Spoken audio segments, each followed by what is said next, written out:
Now let's flip it on the other side. Because marriage is for rich people and for poor people.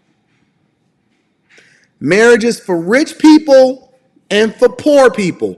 Not because they poor or they're rich, but because they have a similar mindset that then allows for them to be able to leverage the relationships that they're in order to continue to grow.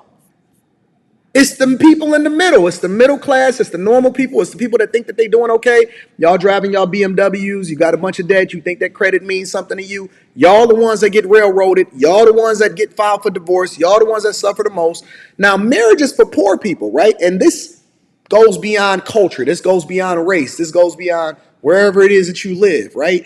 Because marriage is also designed to take you out of poverty, because the idea of it is that you leverage it, the things that are good for that other person or about that other person, in order to ensure that you continue to grow. They then depend on you, you depend on them. It's like having a business partnership, right? And sometimes you come together not really understanding the power of each other, but it doesn't mean that you don't inherently leverage the power that you have with each other that ultimately drives you outside of poverty. Think about it. The majority of millionaires, the majority of new millionaires often at times come from married households where somebody had to make the sacrifice. The children are then the beneficiaries of it. They make the sacrifice. They put their kids in a better situation. They teach them the principles. And then ultimately, the kids are the ones that then benefit and ultimately become richer than their parents were that were poor. And the majority of millionaires are new millionaires. They are not people that inherited wealth. It is not passed down to them. The majority of new millionaires, immigrants, and they are people that weren't already millionaires,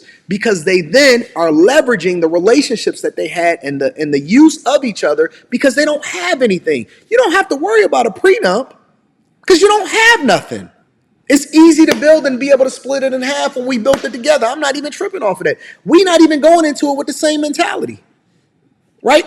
When poor people come together, because let's be clear, a lot of y'all, a lot of us, let's just say that, a lot of us are really poor. We're poor in our mindset. We're poor in our finances. We really have a negative net worth. We really think that we're doing something just because we make so much money an hour, but we have a poor mindset because we really don't understand how to leverage the tools that we have in order to be more successful. So what happens is you get with somebody or you leverage what it is that they bring in order to continue to elevate, and then they pour into you, you pour into them, and then ultimately y'all build something, especially with regard to kids being involved, that allows for you to be successful. Now, of course, you're going to have a situation where you got that chick for the streets, or this chick is just a ghetto boo over there. We're not talking about them. We're talking about people that ultimately get married. We're not talking about people that have children out of wedlock. We're not talking about people that have a whole lot of sex. We're talking about people that ultimately leverage the relationship. They may have grown up together. They may have went to high school together. They may have went to middle school together. They're from a specific town. They wind up marrying a childhood girlfriend or whatever. And then they ultimately become much more successful as a result of it. Think about somebody that was in high school that I know plenty of them that went to my high school, that that was high school sweethearts still together today. Ultimately, their kids are going to be way better off than they are because they leveraged the relationship, even inherently what they didn't know, because they wasn't necessarily as intentional as maybe the politicians and the billionaires and the rich people. They leveraged the relationship in order to continue to increase the value of each other through being interdependent on each other in order to grow. Because I know that your success largely comes from my success, and my success comes from your success. And because we ain't have nothing, we just going to go ahead and grind this out, because I'm not necessarily dependent on you. I'm not waiting on you at the finish line. I don't have necessarily nothing to look forward to because I got to build it from you with scratch. So marriage is something that poor people then leverage a lot of times in order to continue to grow their families, grow their net worth, ultimately get out of poverty. They figure their junk out, and then they become successful as a result of it. Again, we're separating ourselves from the single baby mamas, from the people that then make bad decisions, have a whole bunch of kids out of wedlock, still living in the projects. This ain't for them. This ain't that conversation.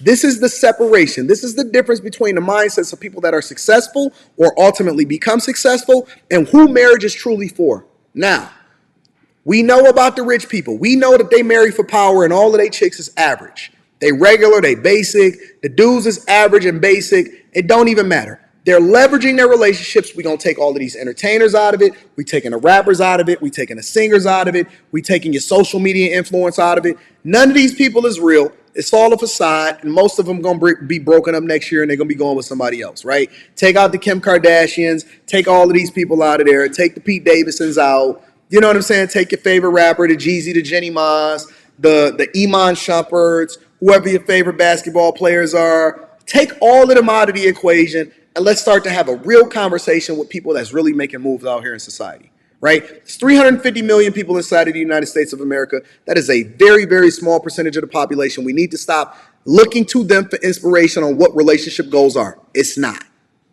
It's not relationship goals. And even when we point to them, we don't point to the ones that's successful. We only point to the ones that's under duress. All right? So now that you remove those people out, and now that you understand and you look at the profiles, if you just want to do a profile of all of these senators and congressmen's wives and whoever it is the first ladies, all of them are basic. 99.9% of them chicks are basic. They're normal chicks that wield an incredible amount of power. They have great fathers. They come from phenomenal backgrounds. They went to the best schools and they get to the bag.